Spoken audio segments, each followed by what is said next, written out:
Medyo matagal na rin bago tayo ulit makagawa ng Magus na unit. Magus na PO14.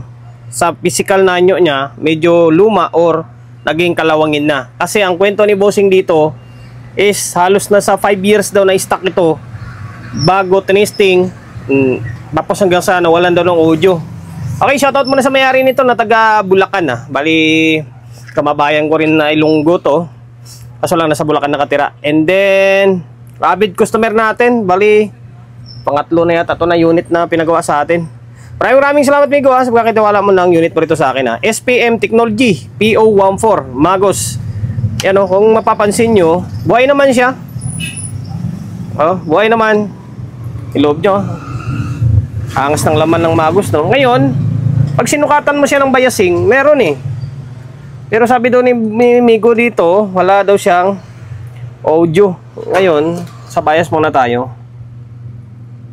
Ayan, meron siya oh. 2.3 dito. Pares lang oh.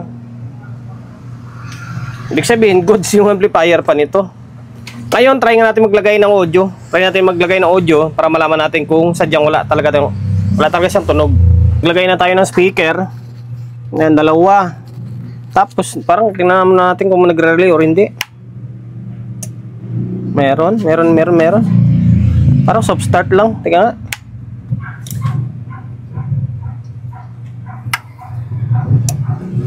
Parang soft start lang yung nagre-relay.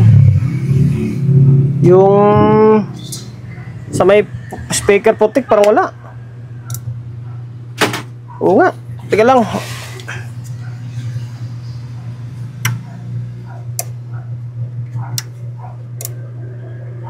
Parang wala talaga.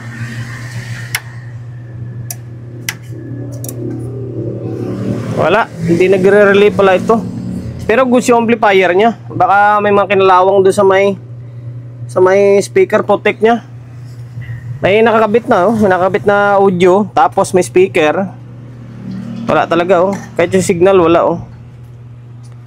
Maaring sira rin yung control nito dahil sa tagal na na-stock.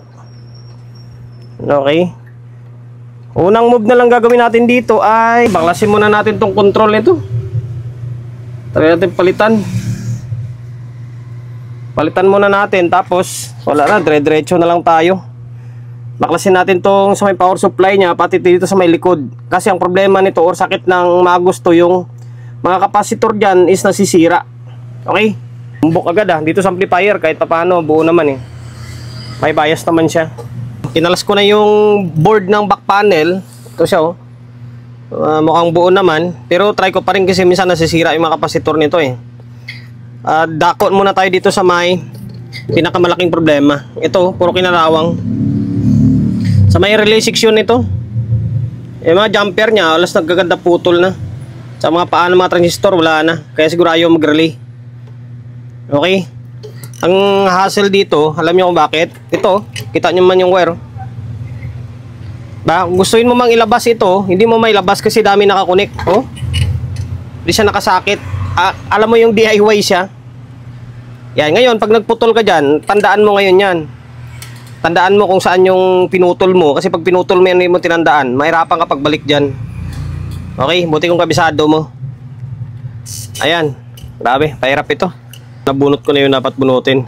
Yung mga paalang na, mga transistor lang yung kinalawang. Tapos yung mga resistor buo. Bagay, yung mga resistor kasi yan, puro kanyan, copper yung paa niyan eh. Tapos yung mga jumper, yun yung nagaganda putol. Yun siya oh. Tapos 41, 48. Tapos ito 5.1 volts to dito eh, na sinner. Ayan, mas malinis na siya. Kahit pa paano binrush na natin konti. Dito ang hirap po i-compressor mamaya para tumalsik. Okay, sana ito lang. Patingin ko yan lang naman talaga. Kaya ayaw mag-relay siya eh. Okay, nakompleto na natin yung mga parts nya. Ayan siya oh. Ayan.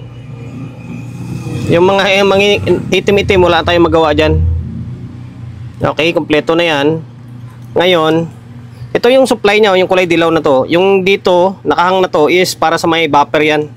Sa may input buffer niya. Okay, testing muna natin na nakaganito lang. Kailangan mapatrigger muna natin yung relay bago natin balik, di ba? Okay, on natin. Sa dalawa. Okay. Dalawa. Okay na, working na. Sa dalawa. Okay. Goods na. Pwede na ibalik to. Working na yung relay natin eh. Para malaman natin kung may problema pa na iba or wala. Sana wala.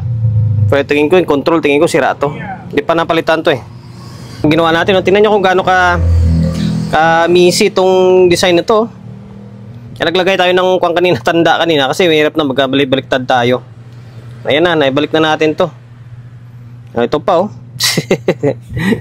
Ay nako. Kabisado ko na tong kuwan, kabisado ko na tong ugali ng magos na to eh. Kaya once na dito yung trouble, sasakit talaga ulo mo diyan. Sa pagbaklas pa lang eh tatagalan ka. Okay, ngayon balik natin tong power supply tapos balik natin yung mga wiring na maayos ha. Para makapag-audio testing tayo. Okay, bali ito, nabalik na natin yung power supply. Ano? Tapos dito, pansamantala muna to. Obserbahan muna natin kung may audio siya or wala. Baka may wala eh. Okay, may nakakabit na kwanto na audio source. Yung cellphone natin na isa. Wala lang speaker. Makikita naman natin yan eh. Yan, umilaw na siya oh. May signal yung channel 1 oh. Kaso naka-off. Naka-off siya. Kumana na rin yung fan. Ngayon channel 2 wala. Wala yung channel 2. Yung channel 1 naman may signal pero walang control. 'Di ba? Palitan muna natin 'to. Bihira talaga oh. Pinaklas na natin, hindi pinalitan natin yung control niya. Buti nasa dito, madudukot siya dito. Ayan, ito bagong-bago 'yan ah. Makita, ayan. Ano, dumi oh. Wala tayong magawa dyan. Tapos ito pala isa, sira itong kuhan yung 1815. Kinalawang pinalitan ko na to. Yung control niya ito. Ayan, 10K. Sira talaga. Sira siya. Kinuha lang natin yung goma niya tapos nilagay natin dito. Ayan, sa pinalit natin. Okay, kinalasuhan lang natin kasi medyo mahaba yung shafting nito eh. Okay, 10K rin yan, pinalit natin. Balik natin, testing natin ah. Balik na natin yung board niya sa may front panel. Bago ng control niyan. Ngayon, tingnan natin kung magkaka-audio na siya. Channel 1. Ayun, meron tong channel 1. May audio siya oh. Normal na. Channel 1, okay. Channel 2. Ito'y wala. Bago na may control natin eh. Bago yung control ah. Matula. Ngayon, diskarte dyan, bunutin natin to. Tingnan natin kung may audio siya. Ito yung in niya eh. Papunta sa may amplifier stage yan. Ngayon, sundutin natin tong capacitor na to. Ito yung signal niya eh. Ito. Kung may audio, ibig sabihin, normal yung amplifier talaga. Meron. Meron no? Narinig yung humming ng speaker eh. Okay. Then, tingnan nyo yung signal niya. Umiilaw yan. Ayan o. Diba? Oh. Okay. Ibig sabihin, good yung amplifier. Andun sa back panel yan. Sigurado ako. Baybayin natin. Yung channel 2, baybayin natin. Sigurado ko yan. May mga kapasitor. Ito oh. May mga kapasitor na nakahang dyan. Teka, para matapos na yung vlog natin, habang magkakape kami ni pare, si paring Martin Audio. Oh, dito na naman ako. Kakapasya lang. Oh, naka-ID pa nga ako. Pasyal, galing trabaho pa yun eh. Galing trabaho. Okay, bali, yun lang. Yun at yun lang din naman ang ginawa natin. Laging tandaan nyo na sa ganitong unit, yung Magos na to, kapag walang audio, na nagpalit na kayo ng control dito, tapos good yung amplifier, dito sa may back panel nya, palitan nyo lahat ng kapasitor. Palitan nyo lahat ng kapasitor, yung 16 na 47, tapos yung 50 volts na 4.7. Okay, pinapalitan natin. Yung isa nga dito sa may labas, oh. Kasi medyo maiksi yung paa nya. Okay? Gagana yan. Maniwala kayo sa akin. Hindi kaya hinangin nyo lang. Kasi minsan natutulog yung hinang nya. Okay? Sa totoo lang guys, kabisado ko na yung Magos eh. Kasi dami ko na nagawang Magos. Sa totoo lang. Okay? Channel 1. Tsaka nakasulid ng magos tumunog. Uy. Nagpo-protect tayo, nakabalb pala. Channel 2, ayan oh. Channel 2, may audio na oh. Diba? Kanina walang audio yan oh. 220 natin para masabi nyo na goods na talaga. Nakabalb ako kanina eh. Ayan, hilahin natin. Rekta natin. Oh, ayan. Kato 20 na yan. Bahala ka dyan.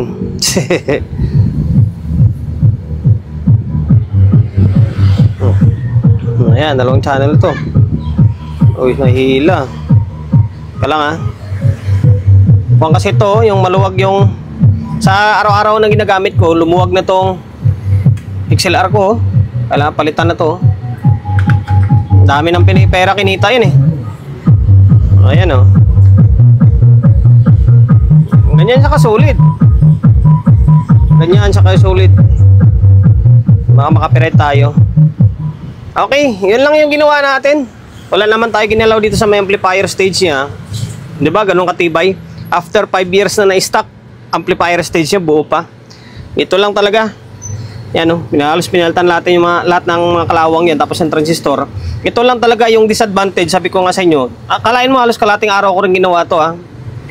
Ang pagbabaklas dito sa may power supply and then pagwa-wiring. Yan ang mahirap dyan. Kasi nga medyo bulky and then messy siya. Ngayon nagpalit tayo ng control ha, bago na yung control niyan. Bago yung control kasi sira yung control din. Ito yung control niya, on stock ko. Tapos doon nga sa may input buffer, yun na, yun at yun lang din naman lagi yung ginagawa natin eh. Very basic na lang sa kanila ito. Okay, kung paano gawin itong PO14 na magos ha. Stock, walang audio, ayaw mag-relay. And then sira yung control, sira input buffer. Tapos sa may relay section niya or speaker protect section niya. Pero ng taga Bulacan, kasi taga Bulacan pa to, pero kababayan ko rin Ilonggo ah. Bali, okay na tong magos na P14 mo. And then, dahil umabot ka sa part ng video natin na ito, hindi ka pa nakapag-subscribe, paki-subscribe. And then, pinutin mo yung bell button. Yan. Pag napindot mo yung bell button, may makita kang all dyan. Pinutin mo yung all. Yan. Para notified ka kapag meron akong video na ina-upload. Nag-upload ako ng video 1 beses, 2 beses kada araw. Okay? God bless and then peace sa atin lahat.